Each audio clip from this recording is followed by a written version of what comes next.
하나님의 말씀 이사야 40장 27절부터 31절 우리 다 같이 큰 음성으로 합독하십니다. 야곱아 내가 어찌하여 말하며 이스라엘아 내가 어찌하여 이르기를 내 사정을 여호와께 숨겨졌으며 원통한 것은 내 하나님에게서 수리하심을 받지 못한다 하느냐. 너는 알지 못하였느냐 듣지 못하였느냐. 영원하신 하나님 여호와 땅끝까지 창조하신 자는 피곤치 아니하며 곤비치 아니하며 명철이 한이 없으시며 피곤한 자에게는 능력을 주시며 무능한 자에게는 힘을 더하시나니 소년이라도 피곤하며 곤비하며 장정이라도 넘어지며 자빠지되 오직 여호와를 앙망하는 자는 새 힘을 얻으리니 덕수에 날개치며 올라간 같을 것이요 다른 박질하여도 곤비치 아니하겠고 걸어가도 피곤치 아니하리로다. 아멘. 기도를 합니다. 우리가 기도를 하는데 기도는 주문 외우듯 하는 것이 아니고 하나님과의 인격적 대화다. 많이 여러분이 들었어요. 근데 기도를 꼭 불교에서 뭐 나무형이 답을 뭐 하고 하듯이 이렇게 주문 외우듯이 하면은 안 됩니다. 그래서 저는 우리 교회에서는 주기도문이라는 걸 우리가 하게 되는데 주기도문을 할 때에 제가 그래서 주기도문이라고 막 이렇게 표현하는 것을 아주 제가 심정적으로 거부합니다. 왜 주기도문 하니까 꼭 무슨 주문 뭐 기도문 같은 느낌이 들어서 저는 그렇게 표현하지 않고 주님이 가르쳐 주신 기도합니다. 이렇게 제가 항상 표현하는 것을 여러분이 좀 이렇게 예민하게 들으셨으면 많이 여러분이 이해를 하시고 기억을 하실 것입니다. 기도라고 하는 것은 나의 신앙 행위예요. 신앙 행위인데 이 신앙 행위에 하나의 어떤 주문에도 형식적으로 들어가는 부분이 아니다 그 말이에요. 그래서 마태복음 6장 7절에 보면 주님께서 뭐라 말씀하셨냐? 너희는 이방인들이 기도하는 것 같이 중언부언하지 마라 그랬어요. 중언부언하지 마라. 다시 말하면 뭐 상대방이 뭐라고 얘기하든 말든 어떤 대화가 되든 말든 상관없이 자기 얘기만 주저리 전혀 대화가 되지 않는 것을 주저리 외치는 거예요. 아무런 믿음의 대상도 없고 약속의 대상도 없습니다. 자기가 그냥 혼자 떠드는 것을 중언부언이라고 말합니다. 그러니까 이방인들의 기도는 그렇게 한다는 거예요. 여러분 무슨 큰 나무가 있습니다. 무슨 성황당 같아서 비나이다 하는데 누가 그 소리를 듣겠느냐 그 말이에요. 그러니까 그건 중언부언이다 그 말이에요. 그러나 우리가 기도하는 것은 중언부언이 아니다. 중언부언으로 기도하는 것이 아니고 우리가 기도하는 것은 하나님과의 인격적인 대화라 그 말이에요. 그러니까 하나님과 인격적 대화라고 하는 것의 결정적 조건이 바로 뭐냐? 절대적 조건이 바로 뭐냐? 그것을 응답이 있어야 된다는 거예요. 인격적 대화를 했기 때문에 반드시 응답이 있어야 되는 거예요. 나만 일방적으로 얘기해버리면 그쪽은 하나의 무슨 콘크리트 벽처럼 돼버리면 그건 인격적 대화라고 말할 수가 없어요. 내가 누구에게 뭔 얘기를 합니다. 내가 장로님께 뭔 얘기를 합니다. 그러면 장로님이 그거에 대해서 예스다 노다 뭐 대답이 있어야 이것이 인격적 대화가 되는 거예요. 그러니까 내가 하나님께 기도하는 것은 하나님과 나는 인격적 대화가 이루어져야 돼요. 그러니까 하나님이 내가 기도했습니다. 하나님 내가 이러 하고 싶습니다 했을 때 하나님이 yes or no 이 두 가지의 대답이 분명히 있어줘야 되는데 이 대답이 없다 이 말이에요. 아무런 대답이 없다 이 말이에요. 이것은 기도가 아니에요. 그래서 이것을 야고보 선지자는 뭐라고 말하냐면 야고보서 4장 2절 3절에 뭐냐면 네가 기도했는데도 응답이 없는 것은 기도를 하지 않은 이유고 또는 기도를 했는데도 응답이 없는 것은 네가 정욕으로 잘못 구함이라 그랬어요. 그러니까 여러분이 기도했는데 아무런 무슨 뭐 내가 응답될 것이라는 그런 확신도 없고 또는 그거 기대하지도 않고 그냥 교회에서 하라니까 하나의 종교의식으로 했다면 그것은 중언부언이요. 그건 기도가 아니라는 거죠. 그러니까 기도하지 않은 거예요. 여러분은 기도했다고 하는데 그건 기도하지 않은 거예요. 그러니까 기도하지 않았기 때문에 응답이 없는 것이고 당연하죠. 하지 않았는데 무슨 응답이 있겠어요? 제가 아무 말도 안 했는데 여러분이 저에게 무슨 대답한다면 그건 정신적으로 문제가 있는 거잖아요. 아니라는 거예요. 그리고 또 한 가지 뭐냐 정욕으로 잘못 구함이라고 말이에요. 여기서 정욕이라는 것은 무슨 뭐 어떤 음란한 어떤 이걸 얘기하는 게 아니라 지금은 자기 욕심을 얘기해. 자기 욕심으로 구한 것이다 그 말이죠. 그러니까 기도라는 건 뭐냐? 내가 내 욕심대로 하나님 아무 상관없는데 내 욕심대로 막 뭐 달라고 꼭 어린아이들 떼쓰듯이 이렇게 기도하면은 그것은 하나님과 아무 상관이 없다 그 말이에요. 여러분이 어린아이들을 기릅니다. 어린아이들 기를 때 어린아이들이 뭐 사달라고 합니다. 뭐 사달라고 할 때 여러분이 볼 때 판단해서 볼 때 이거 사야 되는 건지 안 해야 되는 건지 이거 보잖아요. 보고 어떡합니까? 무슨 이건 아니다 생각되거나 아니면 내 호주머니 사정이 좀 부족하거나 아니면 여러 가지 이것이 아닌 건 아니잖아요. 아무리 때려서도 아니잖아요. 그러나 어머니의 마음과 아이 마음이 같다든가 아니면 엄마 마음이 사주고 싶으면 아이가 싫어도 줘. 아이가 싫어도 사줘. 그와 같이 우리가 어떤 이렇게 정욕으로 잘못 구하고 하면은 하나님과는 아무런 상관이 없는 것이다. 혹시 여러분이 이제까지 신앙생활에서 전혀 기도의 응답을 경험하지 못했다면 둘 중에 하나입니다. 하나는 기도하지 않았거나 하나는 뭐야? 정욕으로 잘못 구하고 자기 욕심 하나님과 아무 상관없이 지 인간적인 욕심 하나님 나 이거 사업 잘 되게 글쎄 그 사업 잘 되게 해주는 그 기도는요 절에서도 한다니까요. 성경은 그런 기도하라고 가르쳐주지 않았어요. 만약에 나를 위한 기도라면 한 가지 있어요. 일용한 양식을 주옵시고 이거는 기도하라는 거예요. 왜 일용한 양식은 먹어야 내가 어떤 육체가 움직여서 뭔 하나님 일을 하든지 할 거 아닙니까? 금식할 때도 주님 말씀하셨어요. 일하는 자는 금식하지 말라는 거예요. 그만큼 이렇게 어떻든 먹는 거, 이 허구지책에 대한 것은 하나님께 구하라. 만약에 없으면 구하라는 거예요. 그러나 그 외의 것은 주님께서 그런 거 구하라는 얘기를 하신 적이 없어요. 단지 주님이 다 아신다. 다 아신다는 거예요. 아셔서 필요하면 공급해 주겠다는 거예요. 그러니까 중요한 사실은 뭐냐? 그럼에도 불구하고 내가 필요한 거 있겠어요? 없겠어요? 있겠죠. 있을 때에 거저 하나님이 그 뜻이 맞는지 아닌지 모르지만 내가 열심으로 최선을 해서 기도할 필요는 있다 그 말이죠. 그래 하나님이 아니다라고 응답하시면 아닌 거예요. 이런 응답이 있어야 되는데 전혀 내가 이제까지 신앙생활을 하면서도 하나님과 나와의 관계 그런 것을 한 번도 경험해보지 못했다면 그것은 기도를 하지 않았거나 정욕으로 잘못 구했거나 내가 하나님을 경험치 못하고 여러분이 신앙생활 한다는 자체가 잘못돼요. 그래 우리 집예배에 나온 베스트셀러 중에 하나가 하나님을 경험하는 삶이라고 하는데 여러분 그거 못 보신 분은 거의 없을 거예요. 책 표지만 못 본 분은 한 분도 없을 거예요. 다 봤지. 하나님을 경험하는 삶. 다른 교단에서도 다 교재로 쓰고 있는 책. 하나님을 경험하지 않고 신앙생활을 한다는 자체가 이게 불가능한 일이에요. 그것을 문화적 크리스찬이라고 말하는 거예요. 하나님을 경험해야 돼. 여러분 오늘 이 본 말씀을 보면요 재밌는 표현이 나옵니다. 야곱아 네가 어찌하여 말하며 이스라엘 네가 어찌하여 이르기를 내 사정을 여호와께 섬겨줬으며 원통한 것은 내 하나님의 수리하심을 받지 못한다 하느냐. 원통하고 이런 것을 왜 수리 안 받지 못한다고 하느냐 그 말이에요.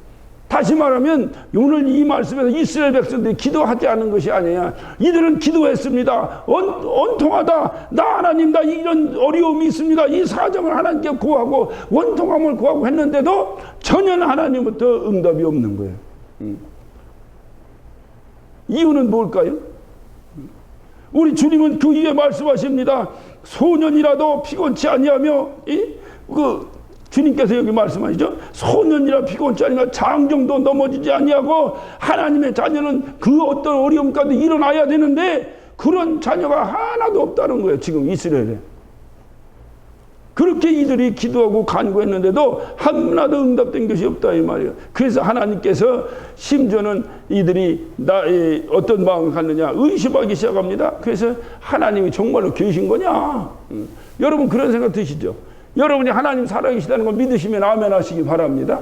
그런데 여러분이 그러고 믿고 기도합니다. 기도하는데 아무런 뭐 흔적도 없고 대꾸도 없고 무슨 뭐 된다 안 된다 대답이 있어야지 진짜 답답하잖아.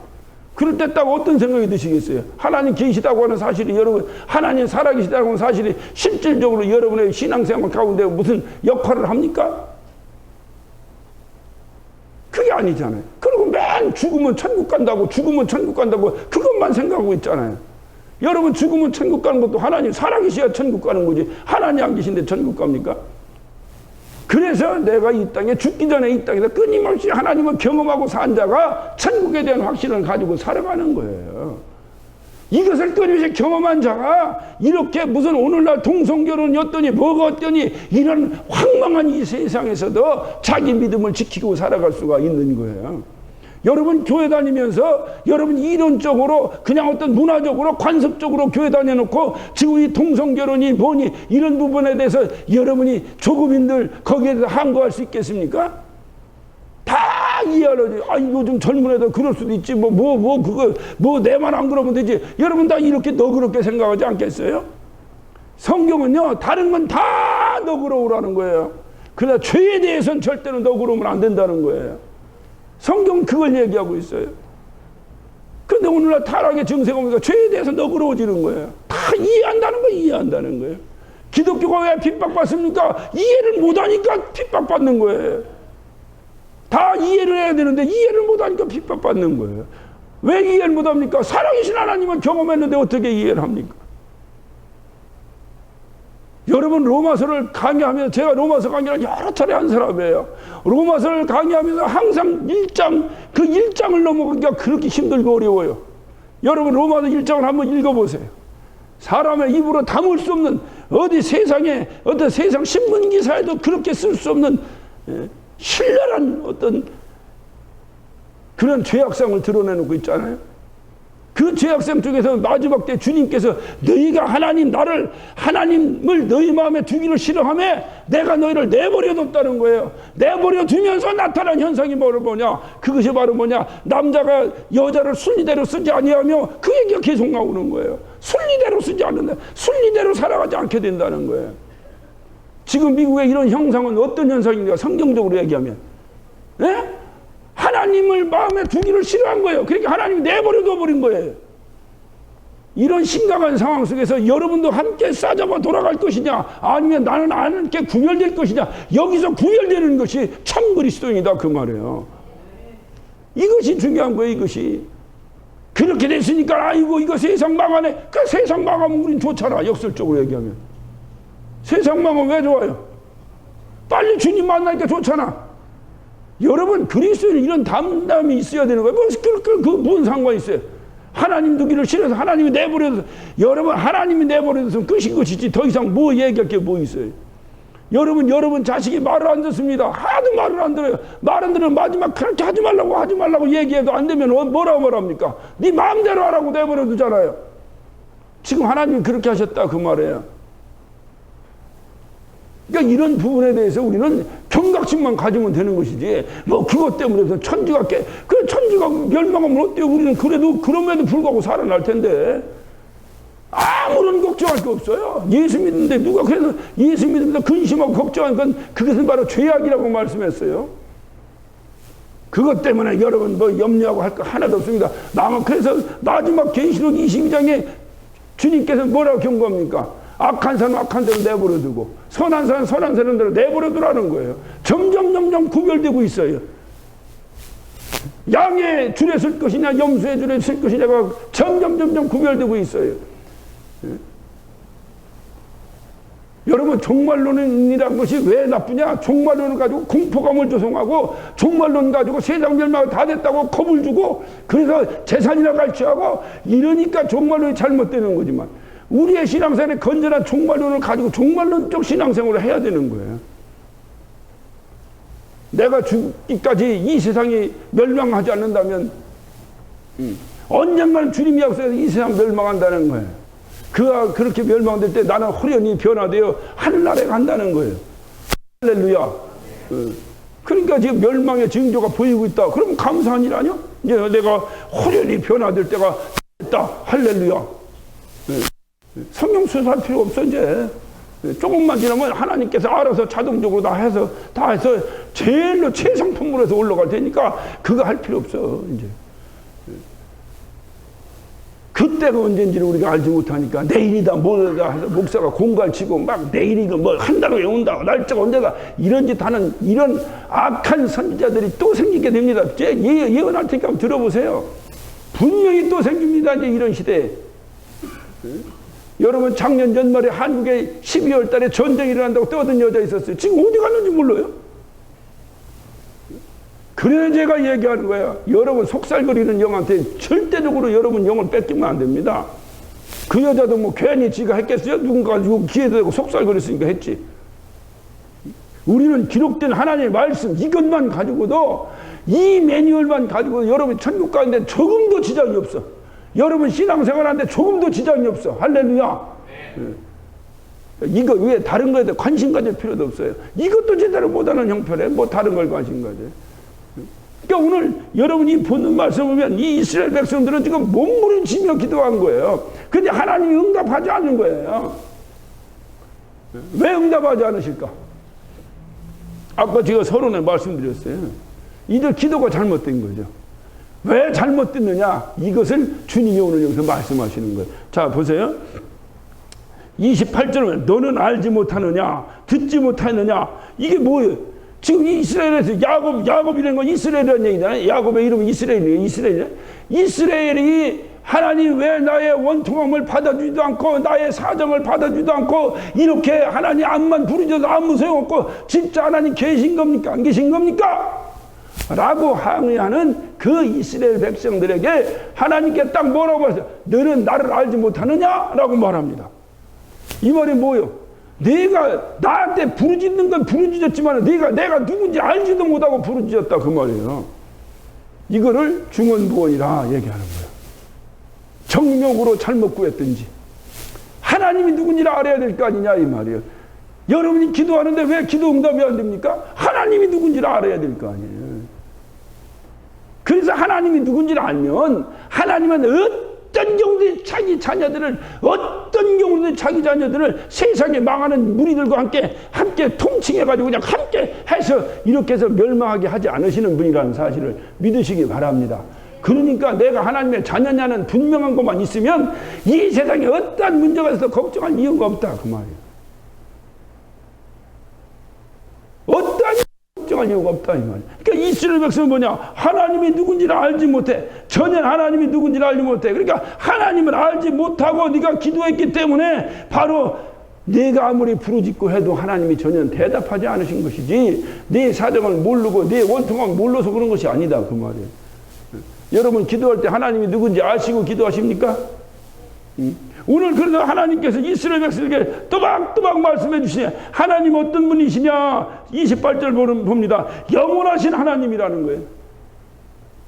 하나님은 어떤 분이냐? 하나님은 영원하신 분이라는 게, 그리고 피곤치 않으신 분이라는 거예요. 곤비치 아니하신 분이라는 거예요. 곤비라고 하는 것은 막 피곤하고 기운도 없어갖고 막 이러는 게 곤비입니다. 하나님은 그런 분이 아니라는 겁니다. 또 뭐냐? 명철이 한이 없으신 분이라는 거예요. 지혜가 한이 없으신, 끝이 없으신 분이라는 거예요. 이런 사실을 여러분 정말로 믿으시면 아멘 하시기 바랍니다. 이것은 믿음이요, 믿음. 이것이 믿음이요. 이것을 무슨 과학적으로 증명하고 이것을 갖다 무슨 이성적으로 증명하고 이러면 믿음이 아니에요. 믿음은 뭐냐? 하나님이 이렇다니까 아멘하고 믿는 거예요. 여기서부터 출발하는 거예요, 우리의 믿음이. 할렐루야. 그러니까 여러분 정말 하나님이 이런 분이심을 믿으십니까?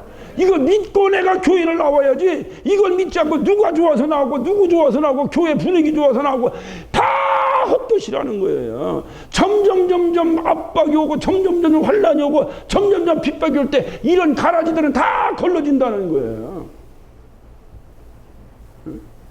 같이 신앙생활하던 그 같은 개신교회 하던 교단이 동성 어쩌고 자기네는 다 인정한다고 그 소리 한마디에 지금 교회가 풍비박산 나고 있지 않습니까? 다 구별된다는 거예요. 이게 다 구별된다는 거예요. 그러니까 나는 내가 왜 교회 나오냐? 다른 얘기 하지 마라. 내가 왜 교회 나오냐? 나는 하나님이 이런 분이라고. 영원하신 분이에요. 그분이 영원하시니까 나에게 영원한 생명을 주시지. 할렐루야. 그분은 피곤치 않으신 분이야. 곤비치 않은, 그러니까 나에게 새 힘을 주시지. 당신도 피곤해서 비빌거리다 누구한테 새 힘을 주겠어? 이걸 믿어야 된다 이거를. 그분은 명철이 한이 없으신 분. 그러니까 나의 이 한계 있는 지혜를 이것 가지고 안 되니까 주님은 내가 지혜가 부족하면 뭐하라 해서 나에게 지혜를 구하라 그랬지. 구하라. 왜? 그분은 지혜가 한이 없으신 분이니까 이 사실을 믿으면 내가 지혜가 부족하면 구하겠어 안 구하겠어? 구하겠지. 안 구하는 이유는 뭐예요? 이 사실을 믿지 않거나 모르니까. 그리고 오늘 주님 말씀하신 게 네가 나를 모르니까 네가 기도를 해도 엉뚱한 기도를 하고 말이야. 내가 네 사정을 모르겠냐? 내가 네 머리털까지 세는 양반인데 내가 그건 모르겠냐? 여러분 신앙생활이 그러니까 이런 하나님 앞에 나오는데 내가 어떤 사정을 또 얘기하겠어요? 이런 하나님 앞에 나오는데 내가 어떤 무슨 핑계를 또 대겠어요? 그래서 성경은 핑계치 못하게 한다는 거예요. 핑계댈 수 없다는 거예요. 내가 핑계를 대는 것은 이런 하나님을 믿지 않기 때문이라는 거예요. 성경은 선한 양심을 가지라고 했어요. 저는 오늘 시간 여러분에게 선한 양심 앞에 호소합니다. 여러분의 선한 양심 앞에 손을 얹고 한번 대답해 보세요. 여러분 이제까지 신앙생활에서 이 핑계 저 핑계 댄 것은 과연 내가 이런 하나님을 인정하고 한 것인가? 그렇지 않아요. 저부터 그래, 저부터도. 아니에요. 단지 우리는 하나님은 영원하시고 하나님은 영이시니 그분은 무소부재하신 분이니 시간과 공간의 제한을 받지 않으니 여기도 계시고 저기도 계시고 항상 어디나 계시는 분이나 우리는 연약한 육체를 가졌기에 여기 있다가 저기 있다면 여기 없을 수 있어요. 그렇기 때문에 내가 멀리 출타해서 교회를 못 오거나 또는 뭐 때문에 못 오거나 이런 것은 그것은 하나님이 다 아신다니까요. 우리 사정을. 그걸 얘기하는 게 아니에요. 그 주님께서 말씀해요. 그래 신앙생활은 뭐냐? 신앙생활의 첫 출발은 하나님이 누군가를 알아야 되는 거예요. 하나님이 누군가를 알아야 돼요.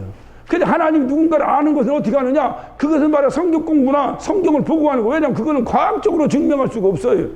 오늘날부터 창조과학회가 뭐해서 노아 홍수가 어떠니 뭐 여러분 창조과학회에서 그거를 해서 오히려 믿음 있는 자들에게 야 정말 하나님의 이게 놀라웠구나 그때 상황이 그랬었구나 이것을 다시 한번 확증시켜주는 방법은 될 수 있을지 모르지만은 여러분이 창조과학회 때문에 예수 믿는 사람 봤습니까?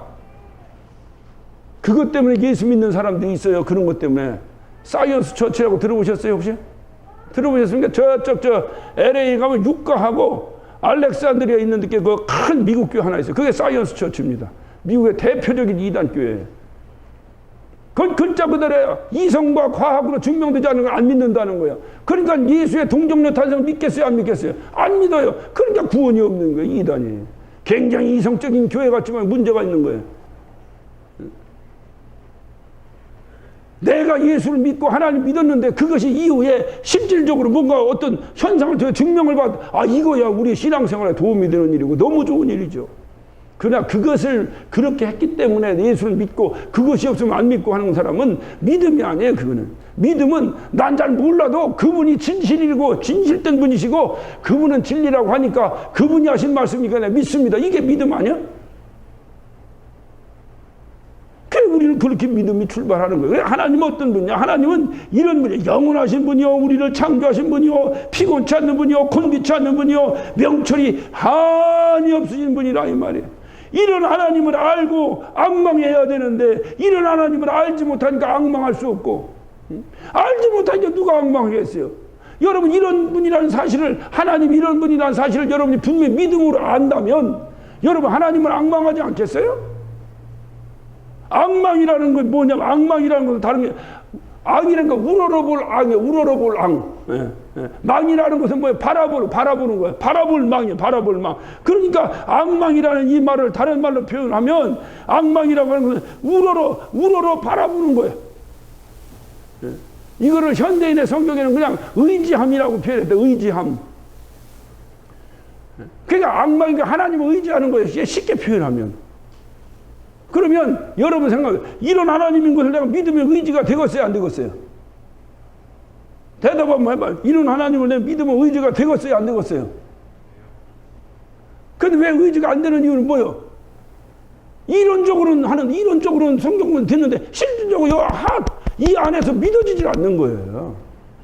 그러니까 의지가 안 되는 거예요. 그러니까 의지하면 네가 하나님을 의지하지 않고 어린아이가 저가 내 아버지라는 걸 확실하게 내가 의지하지 않고 뭐 사달라고 하고 뭐 달라고 하지 말 꺼낼 수도 없어요. 하지도 않아요. 만약에 그렇게 하면 버릇없는 놈이야. 지나가는 아저씨 보고 뭐 사달라고 해봐. 버릇없는 놈이야. 그러니까 내가 하나님께 기도하는 것이 내가 그분이 내 아버지라고 하는 확실한 것이 있어서 아버지임을 의지하고 기도해야 되는데 아버지인 것에 대한 확실함이 없으니까 기도를 안 하는 거예요. 안 하는데 교회에서 자꾸 기도하라니까 할 수 없이 하게 되는 거예요. 그러니까 이게 종교의식이 돼버렸다. 종교의식이 돼버렸다. 이것을 성경은 뭐냐? 중언부언했다라고 말이야. 중언부언했다. 그렇게 하면은 응답이 없다는 거예요. 하나님과 아무 상관이 없다는 거예요. 그러니까 오늘 이스라엘 백성들이 응답이 없었던 건 바로 뭐냐? 하나님이 누군지 알지 못하기 때문이다라고 정확하게 하나님이 진단을 내린 거예요. 내가 나를 알지 못하기 때문에 궁극적으로 이들이 왜 하나님의 응답이 없었느냐? 하나님을 의지하지 않고 기도했기 때문에 응답이 없다. 내가 왜 하나님을 의지하지 않았느냐? 내가 나를 알지 못하기 때문에 나를 의지하지 않았다. 그 말이에요. 오늘날 우리의 모습을 비추어서 한번 생각해 보시길 바랍니다. 내가 하나님께 기도하고 내가 하나님께 그분을 과연 내가 의지하고 정말 의지하고 하는가? 아니면 그냥 교회에서 그렇게 가르쳤으니까 그것이 하나의 신앙의 형태라고 하니까 신앙의 형태의 일환으로 그렇게 하고 있었는가? 왜 기도하지 않았는가? 왜 의지하지 않았는가? 아, 내가 하나님을 알지 못했기 때문인가? 내 백성이 지식이 없어서 망한다는 게 하나님을 아는 지식이 없어서 망한다는 거예요. 하나님을 아는 지식은 무엇으로 얻습니까? 믿음으로 얻는 거예요. 그래서 믿음이 뭐냐? 믿음에 대한 실질적인 본질적인 믿음에 대한 정의를 히브리서 11장 1절에 이렇게 믿음은 뭐라 했어요? 바라는 것에 실상이에요. 보지 못하는 거에 증거라는 거예요. 이 말을 오늘 이 말에 말하면 믿음이 지식이라는 거예요. 하나님을 어떻게 하느냐? 믿음으로 안다는 거예요. 하나님을. 그래서 잠언에서 그토록 솔로몬이 외친 것이 뭡니까? 지혜의 근본은 하나님을 경외하는 것이다. 하나님을 알아. 하나님을 알아야 경외를 할 거 아니에요. 그러니까 하나님이 누군지를 아는 것이 지식의 근본이에요. 그런데 하나님이 누군지를 뭐로 알아요? 그렇지, 믿음으로 안다 그 말이에요. 성경 공부로 아는 게 아니에요. 믿음으로 아는 거예요. 믿음으로. 그러니까 하나님이 누군가를 성경 공부를 시작하면 이게 골치 아파집니다. 하나님이 누구냐? 하나님은 창조주여 나의 아버지시다. 아멘 하고 믿음으로 고백한 이후에 그분에 대해 자세하게 내가 이제 성경에 뭐라고 기록되어 있는 걸 아는 게 성경 공부지. 이게 바뀌어버리니까 성경 공부하는 게 자꾸 이성적으로만, 자꾸 무슨 어떤 형식적으로만, 무슨 교재 위주로 이렇게 나가니까 교회가 해야 될 본질적인 것을 하나도 없어지고, 교회가 무슨 친목단체로 변해버리고, 그런 친목단체 없어지면 그 재미없어지면 교회 떠나버리고, 교회에서 주류에서 뭘 하자고 하면 뭐 그런 거 아니냐고 반대하다가 떠나버리고. 하나님이 누군지를 알아야 돼. 하나님이 누군지를 알고 해야지. 그렇지 않으면 안 된다는 거예요. 세상 이치도 법칙이 있고, 있듯이 하나님과 관계도 법칙이 있는 거예요. 그러니까 여러분이 하나님과 관계 가장 먼저 해야 될 게 뭐냐? 하나님이 누군가를 알아야 된다는 거예요. 알으면 여러분 그 다음은 얘기할 거 없죠. 왜? 내가 하나님이 누군지 알았는데 어떻게 그 다음 얘기가 안 되겠어요? 그건 자동적으로 되는 거지. 하나님이 누군지 아는데 순종 안 할 수 있어요? 간이 배 밖으로 나온 사람이에요, 그 사람이. 여러분이 하나님이 누군지 아는데 그 앞에 무릎을 안 꿇겠어요? 하나님이 누군지만 알면 그 나머지는 해결돼요. 그래서 가장 중요한 건 뭐냐? 하나님이 누군지를 알아야 돼. 네가 뭐냐? 너는 나를 알지 못하느냐? 듣지도 못하느냐라고 통탄하시는 하나님의 이 어떤 그 외침이 오늘 저와 여러분의 심령 가운데 외쳐지시기를 예수 이름으로 축원합니다. 하나님이 누군지를 알아야 된다는 거, 하나님이. 그러니까 여러분 봐요. 농부가 농사를 짓는데, 농사를 짓는데 이게 미국처럼 막 3모작, 4모작 이런 나라 말고 이제 한국처럼 사계절 있는 데로 한번 얘기해 봅시다. 그러면 벽실을 언제 뿌려야 돼요? 에? 농사 안 줘봤지? 안 줘봐서 상식적으로 알아야 돼. 벽실 언제 뿌려야 돼? 봄에 뿌려야 돼. 수확을 언제 해야 돼?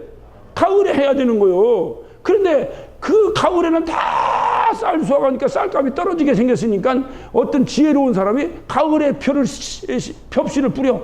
그리고 봄에 거두려고 해. 그러면 그 논에서 쌀이 나오고 쌀 나오고 있어요. 법칙이 있어요, 법칙이. 똑같아. 하나님과 우리의 관계도 똑같아. 이런 법칙이 있다, 법칙이 있다, 이 말이에요. 바울과 실라가 사도행전 16장에 보면 바울과 실라가 빌립보 감옥에 갇혔습니다. 빌립보 감옥에 갇혀서 그가 정말로 하나님께 찬양을 기도했더니 응답이 왔어요. 뭐로 응답했냐? 옥토가 흔들리고 옥문이 열려제키는 응답이 와버렸어요. 오늘 이 말씀을 여기에 대비해서 여기에 빗대어서 이 말씀을 바라본다면 그 당시에 그 빌립보 감에 갇혔던 사도 바울과 실라는 어떻게 기도했다는 거예요? 하나님을 알고 그분이 어떤 분인지 내가 여기서 간구하고 내가 여기서 찬양하면 하나님은 반드시 들으시고 그리고 나의 형편과 처지를 그분이 해결해 주실 것이라는 사실을 알았기 때문에 그는 하나님을 의지하고 기도했다 그 말이죠. 그러니까 일어난 거예요. 그런데 이 사실을 믿지 아니하고 내가 그냥 아이고 하나님 나 죽겠다, 아이고 하나님 나 좀 살려주세요, 아니라는 거지. 어떤 사람이 그랬다는 거 아니에요. 어떤 사람이 막 달려가다가 자동차 몰고 가다가 갑자기 낭떠러지 떨어져갖고 자동차가 떼굴떼굴 떨어지는데 이 사람이 어떻게 차에서 튀어나와가지고 어떻게 으악 하면서 딱 했는데 딱 섰어. 보니까 자기가 낭떠러지에 딱 있는 소나무까지 옷이 딱 걸려버린 거야. 그래서 살았어. 살았는데 문제는 뭐냐? 대롱대롱 매달렸으니 이거를 어떻게 이제 그다음에 이거를 어떻게 해서 이거를 나와야 되는데 이거 이제 나뭇가지 약해서 뚜둑 꺾어지는 소리가 나고 이거 꺾어지면 또 죽게 생긴 거야. 그러니까 이 사람이 아이고 하나님 나 좀 살려주세요. 아이고 하나님 나 좀 살려주세요. 얼마나 하나님을 의지했겠어 이 사람이. 안 믿어도 죽음 앞에서. 그러니까 하나님이 나타나신 거야. 하나님 나타나서 야 거기서 손 놔라. 응? 가지가 꺾어지게 생겨서 손을 놔라. 하나님이. 그러면 진짜로 하나님 어떤 분인지 알으면 손 놔야 돼, 안 놔야 돼요? 그게 순종이지. 가만히 이 손 놓으면 죽는데 이 손을 놓으라니. 그러니까 이 사람이 가만히 고민하다가 당신 말고 다른 양반 없어요 그랬다는 거예요. 나중에 보니까 그러다가 이 사람이 방새에다 매달려 있다가 얼어 죽었어. 나중에 보니까 손만 놓으면 1m밖에 안 돼. 다 떨어진 거요. 손 놓고 1m 뚝 하면 살아나는데 손 놓으니까 그걸 못 놓고 밤새 그 추위에 얼어 죽었다는 거예요.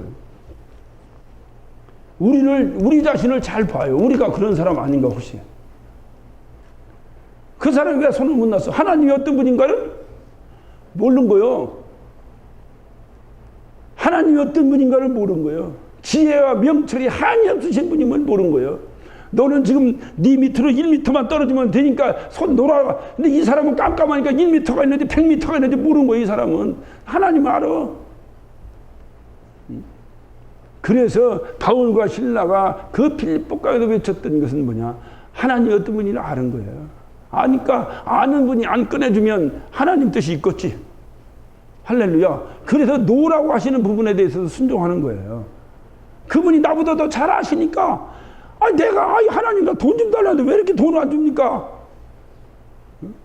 근데 내가 열심히 정말 그분이 어떤 분인지를 의지하고 기도했으면 그분이 안 줄 때는 왜 안 주는 걸 알겠지. 그분이 나쁜 분은 아니고 분명하시 좋으신 우리 아버지신데 안 주실 때는 뭔 뜻이 있겠지. 그래 순종하고 내가 기도했으니까 평안을 얻는 거예요. 그거예요 그거. 그게 오늘 주님께서 이 말씀을 통해서 가르치시고 있는 거예요. 오늘 이 말씀입니다. 29절입니다. 피곤한 자에게는 능력을 주시며, 피곤한 자에게 하나님이 어떤 분이냐? 하나님은 피곤한 자에게 능력을 주시는 분이라는 거예요. 그런데 왜 이스라엘 백성이 피곤한데 능력을 안 줬습니까? 간단해요. 너 뭐 때문에 피곤했냐 그 말이에요. 이스라엘 백성이 지금 내가 나를 앙망해야 되는데 앙망하지 않는다는 거거든요. 앙망하지 않고 피곤하다는 건 무슨 뜻이에요? 세상 참일하느라고 피곤하다 그 말이에요. 맨 지 쾌락으로 해서 제 유익으로 해서 뛰어다닌다고 피곤하다 그 말이지. 하나님하고는 아무 상관없는 거예요. 그런 걸 놓고 피곤한 것을 회복시켜달라고 기도하지 말라 그 말이에요. 성경은 단어 얘기하고 있어요. 바로 뭐냐? 네 피곤한 자에게 능력을 주시는데 왜 너는 하나님을 앙망하고 하나님 말씀에 순종하고 따르다가 피곤해야 내가 너에게 능력을 주실 텐데. 그러니까 걱정하지 말고 순종해라 그 말이야. 아무리 힘들어도 하나님이라다가 그래서 피곤해가지고 그래서 뭐 피곤을 못 이겨서 이런 경우 없다. 왜? 내가 계속해서 새 힘을 주니까. 계속해서 주니까. 이건요 목사는 항상 경험합니다. 항상 경험합니다. 제가 집에 나가면요 마이크 잡고 2시간 3시간씩 설교해요. 어떤 분 목사님 그 멀리서 오시는데 피곤하지 않으세요? 듣는 당신들이 피곤하지 나는 하나도 피곤하지 않다요. 하나도 피곤하지 않다 나는. 하나님의 일어나면서 하나님이 일어나면서 피곤하지 않다는 거예요. 왜? 피곤하지 육체니까. 그러나 하나님께서 새 힘을 주신다는 거예요. 믿으시면 아멘 하시기 바랍니다. 하지만 하나님을 앙망하느냐, 다시 말해 하나님께 순종하느냐, 아니면 어떤 순종하다가 어떤 내가 순종하려니까 뭐가 순종해? 내 영이 순종하는 거야? 내 영이 순종하니까 육체가 움직여서 육체도 함께 순종하는 건데, 그러다 보니까 영적으로 육체적으로 피곤할 때 하나님께서 새 힘을 주시고 새 힘을 주신다. 그거니. 또 무능한 자, 무능한 자에게도 힘을 더하시나니. 그래서 무능한 게 뭐야? 세상에 무식하고 세상에 뭐해가지고 능력 없어 무능한 이런 사람에게 예수 믿으면 하나님이 무조건 새 힘을 주신다는 거예요. 이게 바로 미신이에요. 능력 없어갖고 못 사는데 하나님께서 새 힘을 주셔서 교회만 다니면 새 힘 주셔서 잘 살게. 이게 바로 미신이에요. 여기서만 그게 아니에요. 주님 무능한 자에게 힘을 줘. 이거 하나님을 따르고 하나님을 의지하고 하나님을 순종하고 살리니까 내가 힘이 붙임을 깨닫게 되는 거예요. 여러분, 내가 무능하다고 언제 느끼느냐? 하나님 앞에서 순종할 때 느껴지는 거예요. 하나님 앞에 순종하지 않아봐요. 자기가 제일 잘났지. 심지어는 하나님보다 더 잘났어. 하나님보다 더 잘났잖아요. 그래, 하나님께 순종해봐요. 얼마나 신앙생활 힘든지 알아요? 여러분, 신앙생활 편합니까? 힘듭니까? 네? 대답해봐요. 괜찮아. 대답해요. 여러분, 신앙생활 편해요? 힘들어요? 네? 맨날 밤 12시, 새벽 2시, 3시까지 작업한 사람은 얼마나 피곤하겠어요? 근데 공사를 해도 하나도 안 피곤한 사람도 있을 거예요, 몇 명. 왜냐? 했는지 안 했는지 뭐 관심인다, 하나님 일 하면 얼마나 피곤한지 몰라요. 그런데 하나님이 새 힘 주신다는 거예요. 너 그거 해가지고 너 그거 했다고 해서 피곤해서 에이 그래 피곤해 이거는 아니요. 그래도 막 기쁨 주시고 새 힘 주신다는 거예요. 이런 분이 하나님이시라는 거예요. 그러니까 하나님 일할 때 걱정할 게 하나도 없어요. 그래가지고 내가 무능해서 일 못하는 건데 무능해서 일 못해. 그러니까 하나님 일을 하다 보니까 나의 무능함을 고백하게 되고, 이렇게 고백하는 자에게 걱정하지 말라. 내가 나를 앙망하고 내 말씀에 순종하고 그대로만 행하면 내가 끊임없이 너의 무능을 해결하고 새 힘을 줄 것이다, 그 말이에요. 할렐루야. 이 사실을 정말로 믿으시면 아멘 하시기 바랍니다. 그러니까 하나님을 바로 알고 내가 목숨 걸고 앙망하는 사람. 그런데 이게 앙망이 잘 안 돼. 그렇게 알아서 내가 해야 되는데 잘 안 돼. 그게 인간의 한계예요.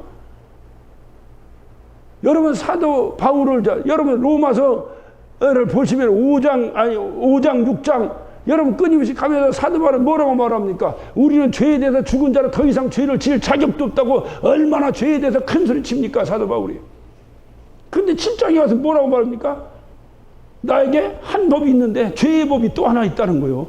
6장까지는 죄하고 상관없다고, 우리는 이미 그리스도 안에서 죄에 대해 죽었기 때문에 더 이상 죄에서 자유를 얻었다고 큰 소리 치던 사도 바울이 7장에 가가지고는 갑자기 나에게 다른 법 하나가 있는데 나를 죄의 법이 하나 있어서 나에게 두 마음이 있다는 거. 이 안에서 자꾸 나를 죄의 법 아래로 끌어당기는, 나의 한 법은 하나님을 사랑하는데 한 법은 자꾸 하나님과 멀리하는 법으로 끌어낸다는 겁니다.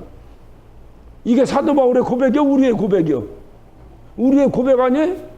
아무리 열심히 하려는데 또 한편 또 생각하면 또 아이고 요 정도 말하지, 이렇게 자꾸 뭐가 끌어낸다는 거예요. 그래서 사도 바울이 미친 거예요. 오호라, 나는 곤고한 사람이로다.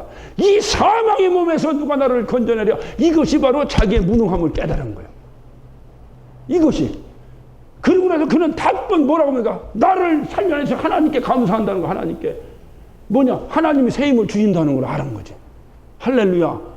이거예요. 이게 신앙의 원리지. 날마다 지멋대로 놀고 돌아다니다가 피곤해갖고 아이고 나 피곤한데요, 아이고 나 이거 새 힘 주세요, 이거는 하나님과 상관없다. 지금 이스라엘 백성이 그 지경이다, 그 말이지. 지멋대로 살다가 피곤해놓고선 하나님 내가 왜 새 힘 주신다는데 안 주십니까? 네가 나를 알지 못하느냐? 내가 아무한테나 새 힘 주느냐? 나를 앙망하고 나를 위하여 살아가고 내 말에 순종하고 나의 영광 위에 사는 자에게 피곤하더라도 내가 피곤치 않게 할 것이고, 소년이라도 장정에 넘어지고 자빠진다.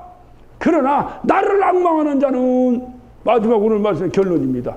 오직 여호와를 앙망하는 자는 새 힘을 얻으리니. 할렐루야. 여러분 한번 생각해봐요. 타락하고 돌아다니는, 타락하다가 힘들어. 그랬더니 하나님 나 새 힘 좀 주세요 했더니 새 힘 줬어. 그럼 뭐 하겠어? 또 타락하는 거지. 이런 놈을 하나님이 상대하시겠어요?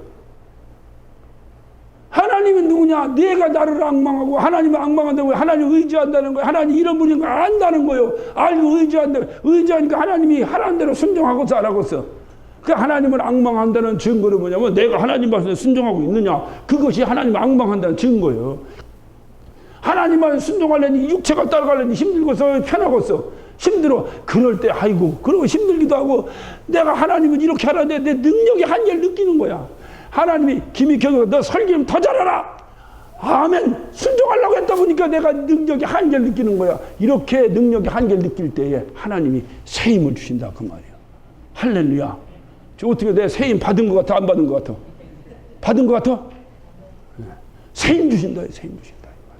이게 주님이 약속하신 거. 그래서 새 힘을 주시면 장정이라 소년이라도 장정이라도 하나님을 알지 못하고 피곤하면 넘어지고 자빠지고 쓰러지는 것이 인생인데 어린아이라고 안 쓰러집니까? 여름 봐요. 애들 봐요. 하루 종일 팔팔 뛰고 놀아요. 저녁에 잘 때 봐요. 얼마나 고나게 떨어져 자는지 몰라. 피곤하니까. 애들도 다 피곤하고 장정도 쓰러진다는 거예요. 소용없어. 힘자랑하지 말어. 할렐루야. 아주 우리 교회 힘자랑하는 친구가 2명 있는데 힘자랑하지 말어. 그거 다 소용없어요. 그거 다 피곤하면 쓰러진다는 거예요. 쓰러지는데 그러나 하나님을 앙망하면 하나님께서 새 힘을 주시는데 어떻게 새 힘을 주시느냐. 여기 독수리 날개치며 올라가 같을 것이요. 독수리가 날개치며 올라가는 그 힘. 어떻게 상징적으로 상상이 되십니까? 여러분 미국을 상징하는 새가 뭐요? 독수리요. 독수리. 독수리만 탁 왜냐? 성경에서 이 힘의 상징이 독수리요. 미국의 상징이 무슨 기러기, 갈매기 이런 것 같으면 어떻게 됐겠어요? 미국이. 예? 독수리야 독수리. 그것도 막 흰머리 대머리 독수리인데 흰머리 독수리인 줄. 여권 가운데 도장이 꽉 찍혔어. 독수리 도장이 꽉 껴. 그러니까 누구도 미국을 무시 못하는 거예요. 왜냐? 그런데 미국이 이게 무슨 갑자기 동정이 이게 지금 이게 나중에 이게 독수리가 나중에 이게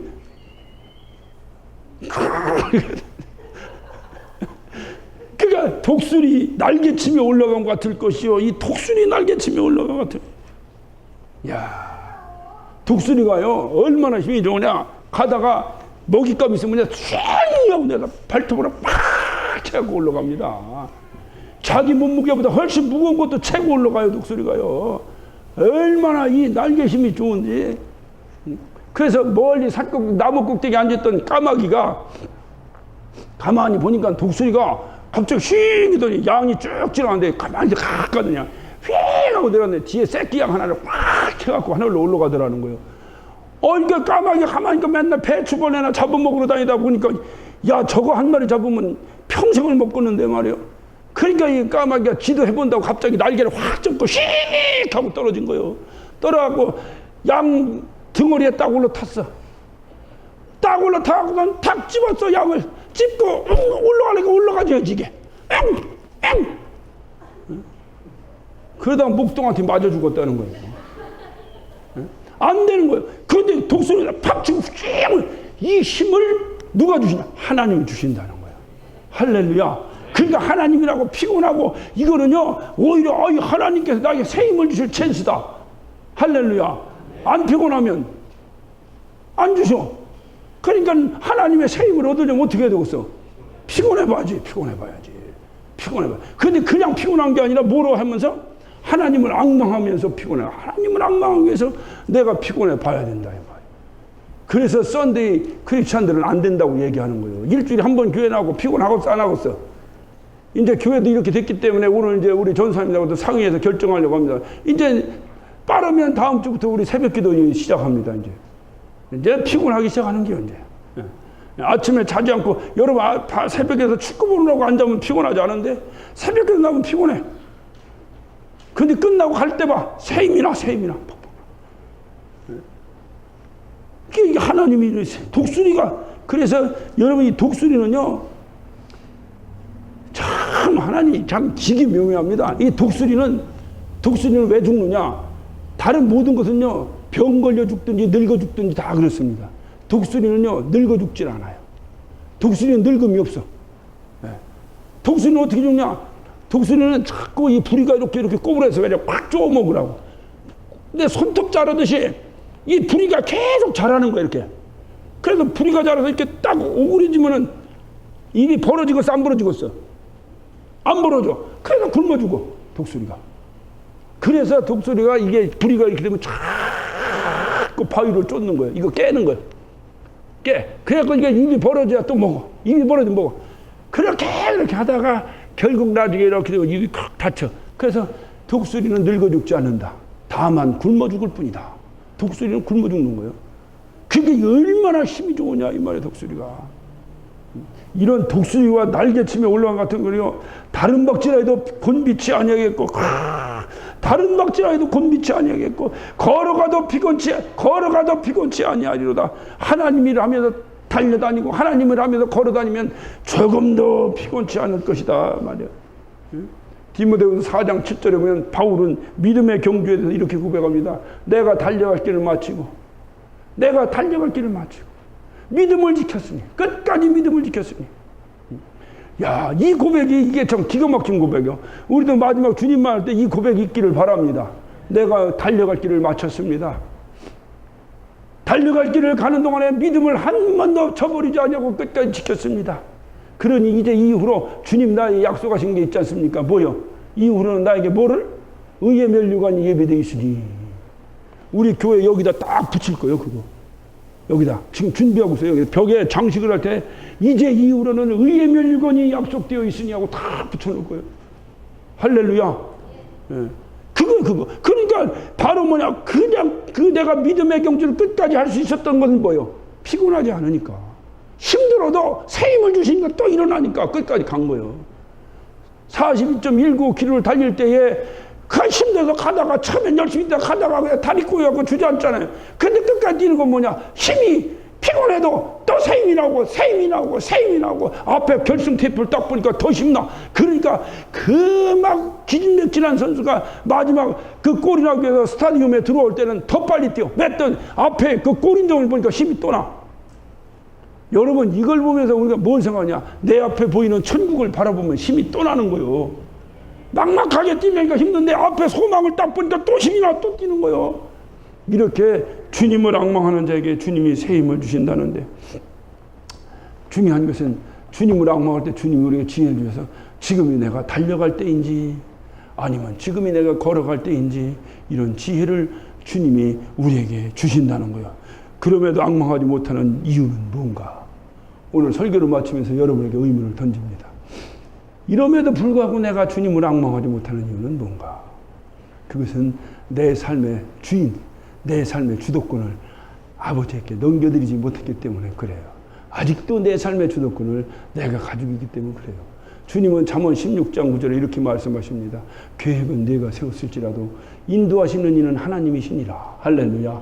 네가 인도하시는 분이 주인이지 계획 세우는 사람이 주인이 아니라는 거예요. 나의 삶의 주도권을 주님께 드리는 거예요. 성경은 미련한 부자 청년에 대한 비유가 나옵니다. 그 부자 청년은 예수님 자리에 재물을 올려놨어요. 그 재물을 치우라고 예수님 올려놓았는데 그걸 못 올려놨어요. 그래서 결국은 구원받지 못했던 것처럼 아직 주인의 자리에, 내 주인의 자리에 주님이 계셔야 되는데 내 주인의 자리에 내가 올라앉아 있음으로 인해서, 만약에 그렇다면 우리 구원에 대해서도 한번 깊이 다시 한번 생각해 봐야 돼요. 점점 세상은 악해집니다. 이 악해지는 이 세상 속에서 오직 악망하리는 주님뿐이니, 주님만 구원은 내가 하나님이 나의 주인 될 때 그분이 그때 구원이 이루어지는 거니, 내가 주님을 악망하는 마음으로 오늘 시간은 내가 주님을 악망하며 살겠습니다. 할렐루야. 세월이 점점 악해져도 악해지면 악해질수록 나는 더욱더 주님을 악망하며 살겠습니다. 할렐루야. 주님이 그러면 어떤 험난한 세월 가운데서도 주님이 새 힘을 주셔서 반드시 승리케 해주실 줄로 믿습니다. 할렐루야. 하나님의 자녀가 하나님을 악망한다는 건 당연한 거예요. 저와 여러분이 주님을 앙망함으로 승리하시기를 예수 이름으로 축원합니다. 기도하십시오.